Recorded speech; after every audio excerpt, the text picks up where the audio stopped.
Hello, നമുക്കിതൊരു book mark ഉണ്ടാക്കിയെടുത്താലോ? ഞാൻ ഇവിടെ A4 സൈസ് പേപ്പറാണ് കേട്ടോ ബുക്ക് മാർക്ക് ഉണ്ടാക്കാനായിട്ട് എടുത്തേക്കുന്ന.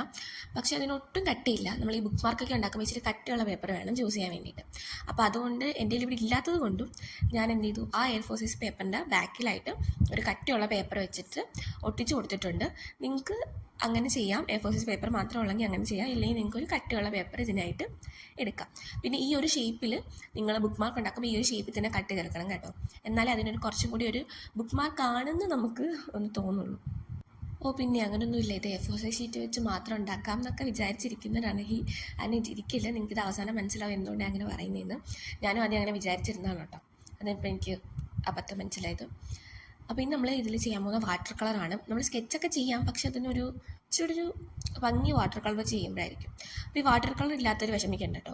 ഈ ഒരു കുറച്ച് വെള്ളം എടുത്തിട്ട് അതിലേക്ക് നമ്മുടെ സ്കെച്ചിൻ്റെ ബാക്കിലുള്ള സാധനമില്ലേ, അതിങ്ങനെ ഒന്ന് ഡിപ്പ് ചെയ്ത് കൊടുത്തിട്ട് നന്നായിട്ട് പിഴിഞ്ഞു കൊടുത്തു കഴിഞ്ഞാൽ ആ സ്കെച്ചിൻ്റെ കളറ് പുറത്തേക്ക് വരും. നല്ലപോലെ വരും കേട്ടോ. വാട്ടർ കളറിൻ്റെ അത്രയും ഒരു ഇത് കാണില്ലെങ്കിലും അത്യാവശ്യം നമുക്ക് പറ്റുന്ന രീതിയിൽ ആ ഒരു കളർ നമുക്ക് ശരിയാക്കി എടുക്കാൻ പറ്റും കേട്ടോ. അങ്ങനെ നമ്മളിപ്പോൾ ഇവിടെ ലീഫിനാണ് ഒരു ഗ്രീൻ കളർ കൊടുത്തേക്കുന്നത്. അതിനുശേഷം നമുക്ക് പൂവിന് കളർ കൊടുക്കണം, അതുപോലെ തന്നെ ബട്ടർഫ്ലൈക്ക് കളർ കൊടുക്കണം. അങ്ങനെ കുറേ പരിപാടികളുണ്ട്.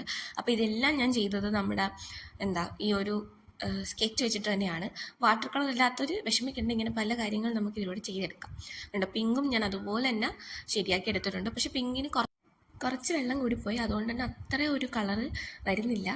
ഓക്കെ, അപ്പോൾ അടുത്ത് നമ്മൾ ബട്ടർഫ്ലൈക്കാണ് അടിക്കാൻ പോകുന്നത്. ഇവിടെ എനിക്കൊരു മണ്ടത്തരം പറ്റി. കാരണം ബട്ടർഫ്ലൈക്ക് ബ്ലൂ കളറായിരുന്നു വേണ്ടത്, പക്ഷേ എൻ്റെ കയ്യിൽ ബ്ലൂ കളർ കുറച്ചേ ഉണ്ടായിരുന്നുള്ളൂ. അപ്പോൾ ഞാൻ കുറച്ച് വയലറ്റും കൂടി മിക്സ് ചെയ്തപ്പോഴത്തേക്കും അത് വേറൊരു കളറായിട്ട് മാറി. പക്ഷേ സാരമില്ല, നമുക്ക് അഡ്ജസ്റ്റ് ചെയ്യാവുന്ന കളറാണ്. അത്യാവശ്യം വരച്ചിട്ടും അത്യാവശ്യം ഭംഗിയൊക്കെ ഉണ്ട്. പിന്നെ ഈ സ്കെച്ച് ഉപയോഗിക്കുമ്പോൾ സൂക്ഷിക്കണം. കണ്ടു, എൻ്റെ കയ്യിലും നഖത്തിൻ്റെ ഇടയ്ക്കൊക്കെ ആയി ഒരുമാതിരി അഴുക്ക് പിടിച്ച് കണക്കിരിക്കുകയാണ്.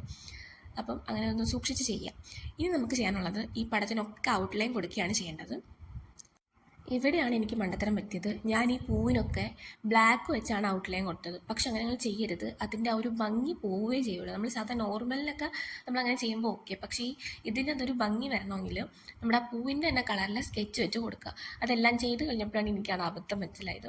അതുകൊണ്ട് തന്നെ ഈ ഇലയ്ക്കും തണ്ടിനും ഒക്കെ ഞാൻ അതിൻ്റെ സെയിം കളറിലെ സ്കെച്ച് വെച്ച് തന്നെയാണ് ഞാൻ ഔട്ട്ലൈൻ കൊടുത്തിരിക്കുന്നത്. പിന്നെ ബട്ടർഫ്ലൈക്ക് നിങ്ങൾ ഔട്ട്ലൈൻ കൊടുക്കുമ്പോഴത്തേക്കും അവിടെ എനിക്ക് അബദ്ധം പറ്റി. ഞാൻ ബട്ടർഫ്ലൈയുടെ സെയിം കളർ വെച്ചാണ് ഔട്ട്ലൈൻ കൊടുത്തത്. നിങ്ങൾ അവിടെ ബട്ടർഫ്ലൈക്ക് ബ്ലാക്ക് വെച്ച് ഔട്ട്ലൈൻ കൊടുത്താൽ മതിയാവും.